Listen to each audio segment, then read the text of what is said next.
Hi friends, welcome to the next session. See, in the previous session we have discussed Fleming's left hand rule. So ఇక్కడ ఇందులో మీరు ఒకసారి recall చేసుకుంటే కనుక so the thumb finger will represent the motion. Actually ఎప్పుడైనా కూడా magnetic field electric current రెండు కూడా 90 డిగ్రీలో, అంటే ఇక్కడ మీరు అబ్జర్వ్ చేస్తే కనుక సి మ్యాగ్నెటిక్ ఫీల్డ్ ఇలా ఉంది, ఎలక్ట్రిక్ కరెంట్ 90 డిగ్రీలో ఉన్నప్పుడు, so this is 90 degree angle, ఇలా 90 డిగ్రీలో ఉన్నప్పుడు సో ఈ కరెంట్ క్యారింగ్ కండక్టర్ అనేది థర్డ్ డైరెక్షన్ వైపు పుష్ చేయబడుతుంది. దీని మీద ఒక ఫోర్స్ యాక్ట్ అవుతుంది. ఆ ఫోర్స్ వల్ల ఈ కరెంట్ క్యారింగ్ కండక్టర్ అనేది అటువైపు పుష్ చేయబడుతుంది. ఇటువైపు పుష్ చేయబడుతుంది అనేది ఈ థంబ్ అనేది చూపిస్తుంది. అటువైపు అది వెళ్ళిపోతుంది, అటువైపు అది ఆ కరెంట్ క్యారింగ్ కండక్టర్ అనేది అటువైపు మూవ్ అవడానికి ట్రై చేస్తుంది. మన ఎలక్ట్రికల్ మోటార్ కానీ, అంటే మీరు ఇప్పుడు ఏదైనా ఫ్యాన్ కానీ లేదా ఇంకేదైనా రొటేటింగ్ డివైస్ ఏది చూసినా కూడా ఆ రొటేటింగ్ డివైస్లో this is the principle on which it works. Now there is an example so that you can understand how to ఈ కాన్సెప్ట్ని అప్లికేషన్ ఎలా చేయాలనేది, how to apply this concept you will get to know from an example given here. What is the example? That an electron enters a magnetic field. Electron గాడు magnetic ఫీల్డ్లోకి వస్తున్నాడట. ఇప్పుడు electron ఎటు వెళ్తుంది? పై నుంచి కిందకి వెళ్తుంది. If you look at the figure, the arrow mark of the electron shows the movement of the electron. అది electron move అవుతుంటే మధ్యలో ఇది మ్యాగ్నెటిక్ ఫీల్డ్ని క్రాస్ చేస్తుంది 90 డిగ్రీస్లో. సో పక్క మ్యాగ్నెటిక్ ఫీల్డ్ మూవ్ అవుతుంది from west to east అనుకోండి. So the magnetic field is moving from west to east and the electron is moving towards the south. So the direction of the force, ఇప్పుడు ఎప్పుడైనా గుర్తుపెట్టుకోండి, electron direction is opposite to the direction of the current. మన ఇక్కడ current direction అంటున్నాం, ఏది మన యొక్క middle ఫింగర్ని current direction ఇచ్చాం కదా. ఎలక్ట్రాన్ ఎటైతే మూవ్ అవుతుందో దానికి ఆపోజిట్ డైరెక్షన్లో మన యొక్క మిడిల్ ఫింగర్ పెట్టుకోవాలి. అది కరెంట్ యొక్క డైరెక్షన్ అవుతుంది. సో కరెంట్ డైరెక్షన్ మనకు తెలిసింది, అలాగే మ్యాగ్నెటిక్ ఫీల్డ్ డైరెక్షన్ తెలిసింది. సో మీరు ఏం చేయాలంటే మీ యొక్క మిడిల్ ఫింగర్ని ఇటు పెట్టుకోవాలి. అలాగే మీ యొక్క ఫోర్ ఫింగర్ ఏదైతే ఉందో అది ఇటు పెట్టుకుంటే, మీ యొక్క ఫోర్ ఫింగర్ ఇటు పెట్టుకుంటే you will get to know where the thumb is moving. So ఆ థంబ్ ఎటువైపు చూపిస్తే that is the direction of the electron. So the force on the electron, force ఆ ఎలక్ట్రాన్ మీద ఆ ఫోర్స్ యాక్ట్ అవటం వల్ల ఎలక్ట్రాన్ ఆ డైరెక్షన్లో పుష్ చేయబడుతుంది అన్నమాట. అంటే ఫోర్స్ ఉందనుకోండి, ఫోర్స్ అంటే ఏంటి? Application of pull or push అని మనం చదివాం 7th క్లాస్ 8th క్లాస్లో. అంటే ఈ ఫోర్స్ వల్ల ఎలక్ట్రాన్ ఏ డైరెక్షన్లో అయితే ఫోర్స్ అప్లై చేయబడుతుందో అటువైపు ఎలక్ట్రాన్ అనేది అటువైపు ట్రావెల్ చేయబడుతుంది అనమాట. So if you put your fingers, let us understand. See four ఫింగర్ని పైకి, మిడిల్ ఫింగర్ని పైకి పెట్టండి and put your field in the direction of this magnetic field, and you will get to know that the thumb is showing upward out of the page. If you put this on your page, then your thumb will show upward direction. ఆకాశం వైపు చూపిస్తుంది మీ thumb. ఆకాశం వైపు చూపిస్తే that is means what, out of the page అనేది అది travel చేస్తుంది. పేజ్లోంచి బయటికి ఎగురుకుంటూ మీ మొహం మీదకి వస్తుంది అనమాట ఎలక్ట్రాన్. సో ఇక్కడ ఇంటూ ద పేజ్ వచ్చిందా? సో మనం ఏదైనా తప్పు చేసామా? Let us see, check again. We have to put our middle finger in this direction and this in this direction. Middle finger పైకి పెట్టుకోవాలి, మ్యాగ్నెటిక్ ఫీల్డ్.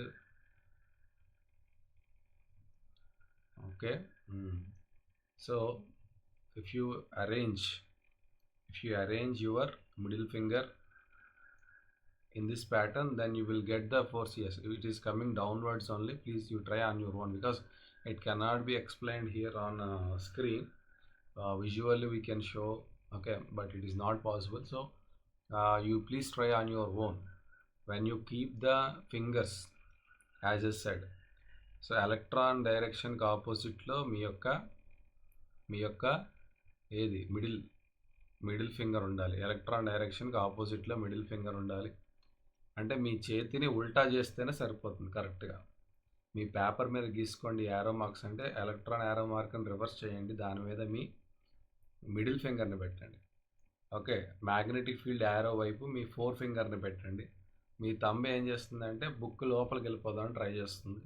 అది direction of the electron. Try చేయండి. Okay, that is the direction of the electron. Arrow marks మీద కరెక్ట్గా మీ ఫింగర్స్ని place చేయండి, you will get the answer. So your middle finger should be opposite to the direction of electron and your magnetic field should be in the direction of 4 finger.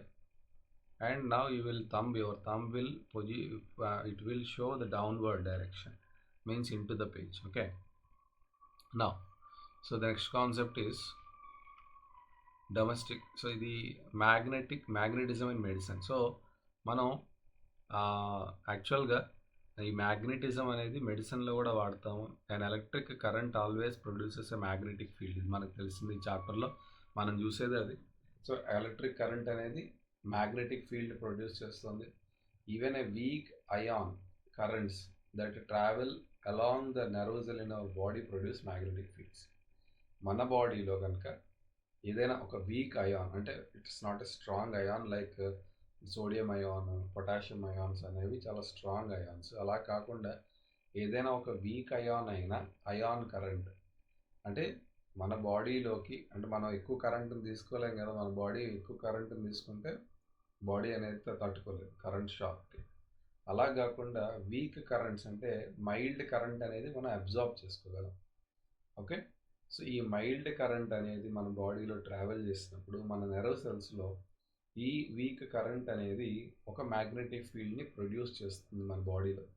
One we touch something our nerve carry an electrical impulse. ఎప్పుడు కూడా మన బాడీలో మీరు control and coordination కనుక చదివితే, ఆ control and కోఆర్డినేషన్లో ఏదైనా communication అనేది బ్రెయిన్కి electrical impulse and chemical changes వల్ల జరుగుతూ ఉంటుంది. సో ఎప్పుడైతే మనం బయట నుండి ఒక ఎలక్ట్రికల్ ఇంపల్స్ని పంపించినప్పుడు, ఓకే, సో మజిల్స్కి ఇచ్చినప్పుడు ఈ మజిల్ ఆ ఎలక్ట్రికల్ ఇంపల్స్ని యూజ్ చేసుకుంటుంది. This impulse produces a temporary magnetic field. So ఏదైతే ఈ ఎలక్ట్రికల్ ఇంపల్స్ మనం ఇచ్చామో ఆ ఎలక్ట్రికల్ ఇంపల్స్ ఒక temporary magnetic field. Because of that electrical field a temporary magnetic field will get generated there. So these fields are very weak and are about 1 billionth of earth magnetic. See, ఈ fields ఏవైతే మనం generate చేస్తున్నాం with in our body, అవి చాలా చిన్నవి, వీక్గా ఉంటే మన బాడీ పెద్ద హార్మ్ చేయవు. So 2 main organs in the human body where the magnetic field produced is significant are the heart and the brain. So ఇక్కడ ఈ మ్యాగ్నెటిక్ ఫీల్డ్ ఏదైతే మీరు ప్రొడ్యూస్ చేస్తున్నారో ఇది సిగ్నిఫికెంట్గా ఎక్కడ కనిపిస్తుందంటే హార్ట్ దగ్గరలో అండ్ బ్రెయిన్ దగ్గరలో ఈ మ్యాగ్నెటిక్ ఫీల్డ్స్ అనేవి సిగ్నిఫికెంట్గా కనిపిస్తాయి.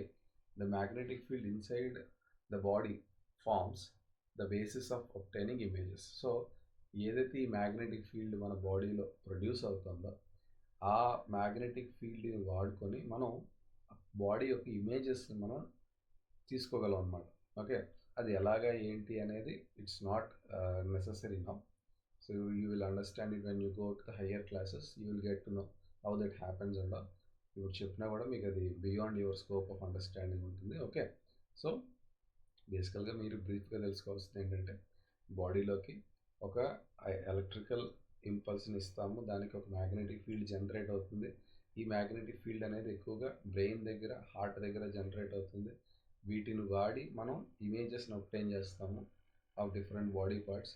This is done by a technique called magnetic resonance imaging. So MRI అంటాము. మనకు ఎప్పుడైనా హాస్పిటల్కి వెళ్ళినప్పుడు ఏదైనా బ్రెయిన్ స్ట్రోక్ కానీ లేకపోతే హార్ట్ ఎలిమెంట్స్ ఏమన్నా కూడా so they will prefer for MRI. So ఈ ఎంఆర్ఐ ద్వారా ఇమేజింగ్ చేస్తారంటే అక్కడ ఉన్నటువంటి లోపల ఉన్నటువంటి బాడీ పార్ట్స్ని ఇమేజెస్ అనేవి క్యాప్చర్ చేస్తారు. దాని ద్వారా సో ప్రాబ్లమ్ని ఐడెంటిఫై చేస్తారు. Okay, so this is what is the application of magnetism in medicine. Next is domestic electric circuits. In our homes we receive supply of electric power through main supply. See, మన ఇంట్లో మనకి ఎక్కడి నుంచి వస్తుంది power supply? బయట ఎక్కడైతే transmission lines ఉంటాయి కదా, సో వాటి ద్వారా మనం మెయిన్స్ ఆర్ మన ట్రాన్స్ఫార్మర్స్ అంటారు, వాటి నుండి మనకి ఎలక్ట్రిక్ కరెంట్ అనేది వస్తుంది. Either supported through overhead electrical poles or by underground cables. Either మనకి ఓవర్ హెడ్ మనకి బయట కనిపించే కేబుల్స్ అని ఉంటాయి, లేదంటే మనకు కనిపించకుండా అండర్ గ్రౌండ్ కూడా కేబుల్స్ అనేవి ద్వారా ఈ పవర్ని మనకి ట్రాన్స్మిట్ చేస్తారు మన ఇంటి కింద ఉండే మెయిన్స్కి. One of the wires in supply usually red కలర్లో ఉండే వైర్. ఇక్కడ 3 కలర్స్ ఉంటాయి. ఒకటి ఫస్ట్ ఇది red. Red indicates what? Danger. Danger means live wire, అంటే అందులో మీకు కరెంట్ అనేది ఫ్లో అవుతూ ఉంటుంది, లైవ్ వైర్ ఆర్ పాజిటివ్ అంటారు దాన్ని. Another wire with black insulation is called neutral. So black ఇన్సులేషన్తో ఒక వైర్ ఉంటుంది, దాన్ని న్యూట్రల్ వైర్ అంటారు. In our country the potential difference, మనం వాడే పొటెన్షియల్ డిఫరెన్స్, మనం అన్నీ కూడా ప్యారలల్ కనెక్షన్స్. మన ఇంట్లో వాడే ప్రతిదీ కూడా ప్యారలల్ కనెక్షన్. ఎందుకు ప్యారలల్ కనెక్షన్ మనం వాడతామంటే అన్నీ కూడా ఒకే పొటెన్షియల్ డిఫరెన్స్లో పనిచేస్తాయి. కానీ కొన్నిటికి కరెంట్ ఎక్కువ కావాలి, కొన్నిటికి కరెంట్ తక్కువ కావాలి. అంటే కరెంట్ ఆల్టర్ అవ్వాలి. ఎందుకంటే మీరు ఒక వాషింగ్ మెషిన్ వాడారనుకోండి, దానికి more power is needed, more current is needed, more electrons are needed to drive a washing machine. But those many electrons are not necessary in a small bulb. Means you need to control the electron flow. Means you need to alter the current quantity. So దాన్ని alter చేయాలంటే, కరెంట్ని alter చేయాలంటే మనకున్న option ఎందులో ఉంది? Current alteration అనేది only parallel కనెక్షన్లోనే చేయగలం. అంటే ఎక్కడ మీకు ఎక్కువ కరెంట్ కావాలో అటువైపు తక్కువ రెసిస్టెన్స్ పెడితే అటు ఎక్కువ కరెంట్ ఫ్లో అవుతుంది. ఎటువైపు మీకు తక్కువ కరెంట్ కావాలో అక్కడ ఎక్కువ రెసిస్టెన్స్ పెడితే తక్కువ కరెంట్ ఫ్లో అవుతుంది. ఆ రకంగా మీరు కరెంట్ని కంట్రోల్ చేసుకోవాలి. ఓకే, ఒక్కొక్క డివైస్కి ఒక్కొక్క కరెంట్. సింపుల్గా మీరు అర్థం చేసుకోండి. పెద్ద డివైస్ ఉంది, ఎక్కువ మనుషులు కావాలి దానికి. ఇప్పుడు ఒక పెద్ద బస్సును తోయడానికి ఎక్కువ మనుషులు కావాలి, ఒక చిన్న బండిని తోయడానికి ఒక మనిషి చాలు. సో ఇప్పుడు మనం అదే చేస్తున్నాం. ప్యారలల్లోనే ఆ పాసిబిలిటీ ఉంది. సిరీస్ కనెక్షన్లో మీరు అబ్జర్వ్ చేస్తే, సిరీస్ ఎలక్ట్రిసిటీ అనే టాపిక్లోకి వెళితే సిరీస్ కనెక్షన్లో కరెంట్ అనేది మారదు, అన్నిటికీ ఒకటే కరెంట్ ఉంటుంది. ఓకే, బట్ ప్యారలల్ కనెక్షన్లో పొటెన్షియల్ డిఫరెన్స్ ఏముంటుంది? కరెంట్ మారుతుంది. ఆ రకంగా మన ఇంటికి త్రూఅవుట్ ఇండియా ఎవరింటికైనా కూడా వచ్చే పవర్ పొటెన్షియల్ డిఫరెన్స్ ఎంత ఉంటుందంటే 220 volts ఉంటుంది. మన ఇండియాలో ఏ ఇంటికైనా మనం సప్లై చేసేది 220 volts మాత్రమే. అట్ ద మీటర్ బోర్డ్, ఎక్కడైతే మన కింద మీటర్ ఉంటుంది, రీడింగ్ తీసి బిల్ ఇస్తారు కదా, మీటర్ అంటారు. సో ఆ మీటర్ దగ్గరికి మీకు 220 volts అనేవి వస్తుంది. These wires pass into electric meter is main fuse ఉంటుంది అక్కడ. ఓకే, ఆ ఫ్యూజ్ త్రూ మీ హౌస్ వైర్స్ అనేవి కనెక్ట్ అవుతాయి అక్కడికి. Okay, so these wires supply electric to separate circuits with in the house. మన హౌస్ వైరింగ్ ద్వారా మనం చేస్తాము. Okay, so often two separate circuits there one is 15 ampere current rating for appliance with higher power. ఇందులో కూడా మనకి మళ్ళీ 3 phase 2 phase అని అంటారు.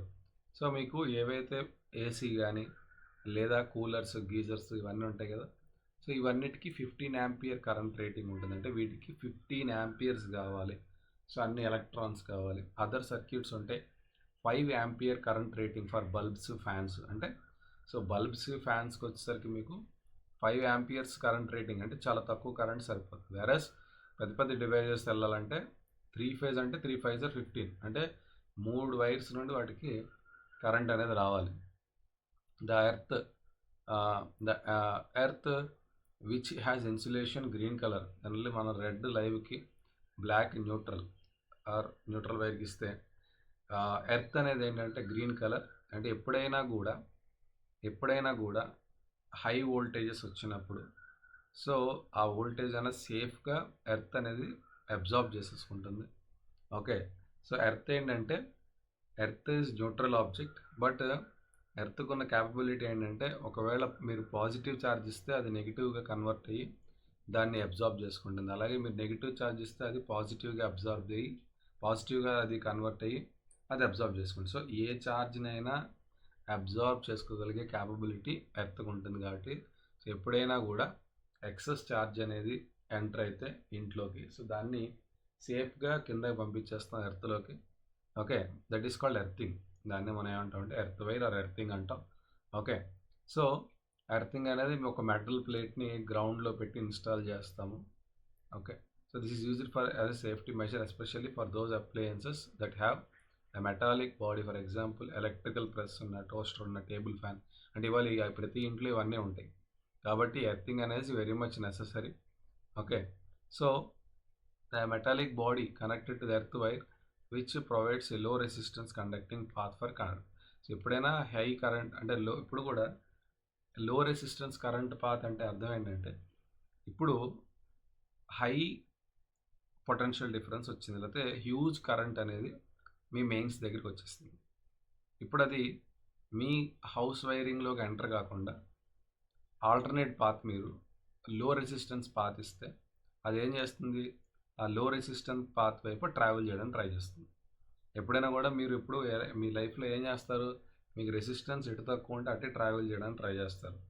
అలాగే ఏవైతే ఈ హ్యూజ్ కరెంట్ అనేది వస్తుందో ఆ హ్యూజ్ కరెంట్ అనేది ఈ లో రెసిస్టెన్స్ వైపు ట్రావెల్ చేసి ఎర్త్లోకి వెళ్ళిపోయి ఎర్త్లో అవి న్యూట్రలైజ్ అయిపోతాయి. ఈ రకంగా మనం మన గ్యాడ్జెట్స్ని సేఫ్ గార్డ్ చేసుకోవచ్చు.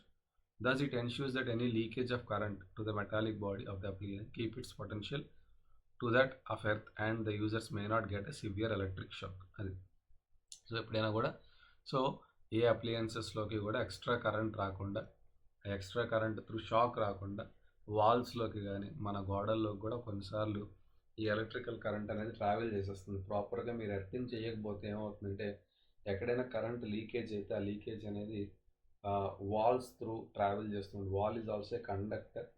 మనం యూజ్ చేసే మన ఇంట్లో కట్టుకునే గోడలు అన్నీ ఉంటాయి, అవి కూడా కండక్టర్స్ లాగే బిహేవ్ చేస్తాయి. కాబట్టి సో ఈ ఎర్తింగ్ కనుక లేకపోతే మీరు ఏదైనా గోడ ముట్టుకున్నా కూడా so you will feel little shock, mild shock అనేది వస్తూ ఉంటుంది. That is the reason why ఈ earthing is very much necessary for every house. So ఇప్పుడు ఇలా చూస్తే కనుక లైవ్ వైర్ ఇది మెయిన్స్. ఇక్కడ ఎక్కడైతే మీకు ఎలక్ట్రికల్ బోర్డు ఉంటుందో, ఎక్కడైతే మీటర్ రీడింగ్ తీస్తాడో ఈ ఎలక్ట్రికల్ మీటర్, ఈ రెండు కూడా మీటర్కి కనెక్ట్ అవుతాయి. ఇక్కడ నుంచి లైవ్ వైర్ని ఫ్యూజ్, ఈ మధ్యలో ఫ్యూజ్ ఉంటుంది. ఈ ఫ్యూజ్ నుంచి మీరు డిస్ట్రిబ్యూషన్ బాక్స్లో తెచ్చుకుంటారు. లైవ్ వైర్, మీ యొక్క న్యూట్రల్ వైర్ రెండు కూడా, ఇవన్నీ కూడా మీరు మీ గ్యాడ్జెట్స్ ఏవైతే ఉంటాయో వాటన్నిటికీ కూడా వీటిని కనెక్ట్ చేయడం ద్వారా అవి పనిచేయడం మొదలు పెడతాయి. ఎప్పుడైనా ఈ గ్యాడ్జెట్లో ఎక్సెస్ కరెంట్ వస్తాయి. 3 ఫేజ్ అన్నాను కదా. So one is live, another one is neutral and third one is earth. ఈ ఎర్త్ వైర్ కనెక్ట్ చేయడం ద్వారా ఇందులో ఏదైతే ఎక్స్ట్రా ప్రొడ్యూస్ అయిపోతుందో అది ఎర్త్ అనేది అబ్జర్వ్ చేసుకొని న్యూట్రలైజ్ చేసేస్తుంది అనమాట. Okay, so this is the schematic diagram of domestic circuits. Okay, ఇక్కడ ఫ్యూజ్ గురించి already we have discussed in previous classes. Fuse అంటే ఏమీ లేదు. ఇప్పుడు ఇటువైపు మీకు ఉండేది ఏంటంటే సప్లై, బయట నుంచి వచ్చే supply. Okay, so power supply ఇక్కడ వస్తుంది. ఈ మధ్యలో చిన్న లీన్ వైర్ ఉంటుంది. ఇక్కడ మీ హౌస్ వైర్ ఉంటుంది. ఇదంతా కూడా హౌస్ వైరింగ్.